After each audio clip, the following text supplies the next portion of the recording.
عشاء کی نماز کے بعد جس گھر کے اندر یہ تسبیح پڑھی جاتی ہے، جو شخص اس تسبیح کا ورد کرتا ہے، جو شخص اس تسبیح کو پڑھتا ہے، اس عمل کو کرتا ہے، اس وظیفے کو کرتا ہے، اس گھر سے لاچاری، تنگ دستی، غربت، فقر و فاقہ سب نکل جاتے ہیں۔ وہ شخص دولت سے مالا مال ہو جاتا ہے، وہ گھر دولت سے مالا مال ہو جاتا ہے، وہ فیملی دولت سے مالا مال ہو جاتی ہے، اس گھر کا بچہ ارپتی بن جاتا ہے۔ زندگی کی وہ تمام چیزیں، مرادیں جو آج تک مکمل نہیں ہوئی، وہ مرادیں آج مکمل ہو جائیں گی اس ایک عمل کے ذریعے سے۔ یہ رب رحمان کی پیاری کتاب قرآن مجید کی ایک سورت کا عمل ہے، یہ اللہ سبحانہ و تعالیٰ کے پیارے نام کا عمل ہے، یہ اللہ سبحانہ و تعالیٰ کے پیارے ناموں کا ورد ہے۔ معزز سامعین کرام، جو شخص اس تسبیح کو پڑھتا ہے، اللہ سبحانہ و تعالیٰ اس تسبیح کی بدولت، اس وظیفے کی بدولت، اس عمل کی بدولت اس کی ساری مشکلات کو دور کر دیتے ہیں۔ جب بندے پہ مشکلات آتی ہیں، تکلیفیں آتی ہیں، مصیبتیں آتی ہیں، اس وقت وہ لوگ جو بڑے قریبی ہوتے ہیں ایک ایک ہو کر دور ہو جاتے ہیں اور انسان کو تنہا چھوڑ دیتے ہیں، اکیلا رہ جاتا ہے، تنہا رہ جاتا ہے۔ پھر یہ انسان، معزز سامعین کرام، اگر اس وقت یہ انسان اپنے آپ کو پہچان کر، اپنے اچھے اور برے کو پہچان کر اپنے رب کے در پہ سر بسجود ہو جاتا ہے، اپنے اللہ کے در پہ جھک جاتا ہے، تو پھر اللہ سبحانہ و تعالی اس کی ساری مشکلات کو دور کر دیتے ہیں۔ میرے پاس اکثر مائیں، بہنیں اور بیٹیاں آتی ہیں، آ کے اپنا حال دل سناتی ہیں، لوگ آتے ہیں اپنا حال دل سناتے ہیں۔ مفتی صاحب ہمارے ساتھ یہ بھی تھی، رب کائنات کی قسم، جب انسان ان کی باتوں کو سنتا ہے کلیجہ منہ کو آتا ہے،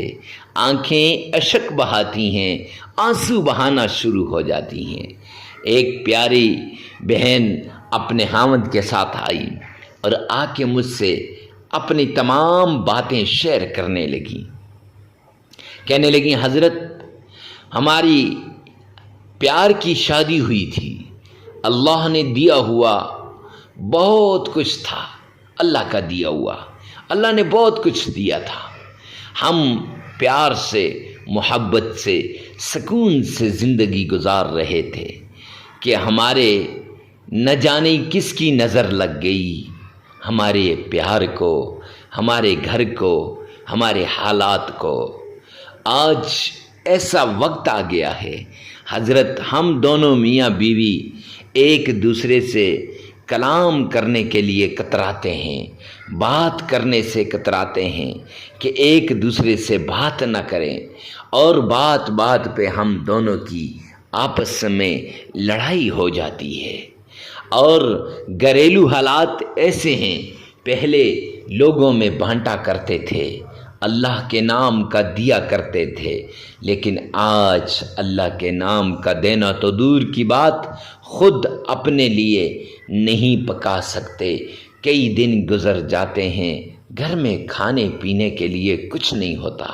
میرے میاں کو نوکری نہیں مل رہی، میرے میاں کے حالات ٹھیک نہیں ہیں، خدا را کوئی ایسا عمل بتا دیں جس سے ہمارے درمیان پیار و محبت بھی بڑھ جائے، جس سے ہمارے حالات بھی ٹھیک ہو جائیں، جس سے میرے خاوند کو نوکری بھی مل جائے۔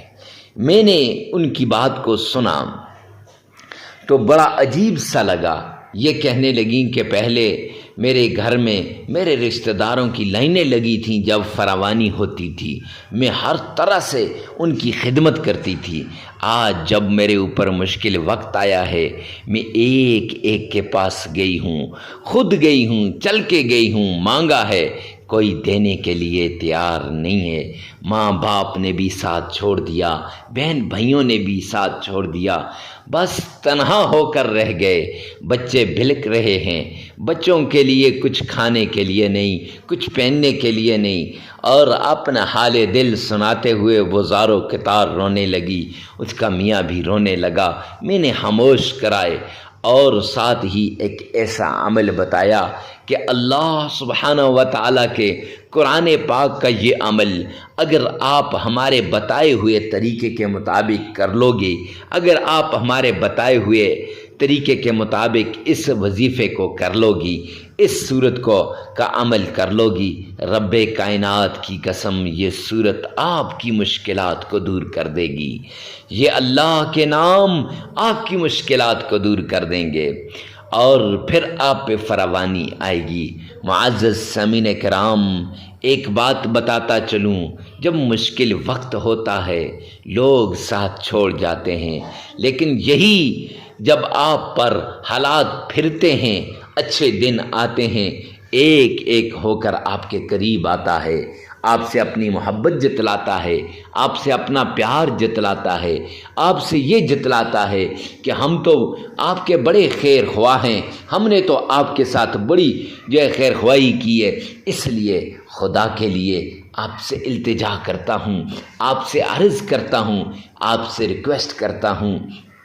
کہ جب ایسا وقت آ جائے تو پھر آپ نے غریبوں کو نہیں بھولنا، ان لوگوں مقصد پرستوں کو آپ نے اللہ کے نام کا دے کر بھیج دینا ہے، لیکن غریب لوگ، تنہا لوگ، مشکل میں پڑے لوگ، حاجت میں پڑے لوگ، ضرورت مند لوگ، وہ آپ کی مدد کا انتظار کر رہے ہوتے ہیں۔ لہٰذا معزز سامعین کرام، آپ نے یہ عمل کرنا ہے اور یہ عمل اس طریقے سے کرنا ہے جیسے ہم آپ کو بتائیں گے۔ تو آپ نے عشاء کی نماز کے بعد اللہ کے ان ناموں کا ورد کرنا ہے۔ ناموں کا ورد کرنے سے پہلے یہ جو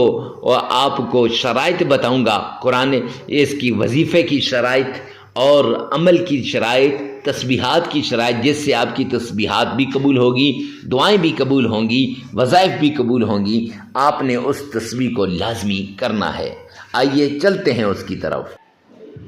سب سے پہلے آپ نے سرور کونین تاجدار مدینہ جناب مدنی کریم صلی اللہ علیہ وآلہ وسلم کی شان میں درود پاک پڑھنا ہے، اور درود پاک اس طریقے سے پڑھیں کہ گویا آپ نبی پاک صلی اللہ علیہ وسلم کے روضے کے سامنے کھڑے ہیں، آقا کے روضے کی جالی کو تھام کے کھڑے ہیں، اور درود پاک آپ نے 3 مرتبہ پڑھنا ہے۔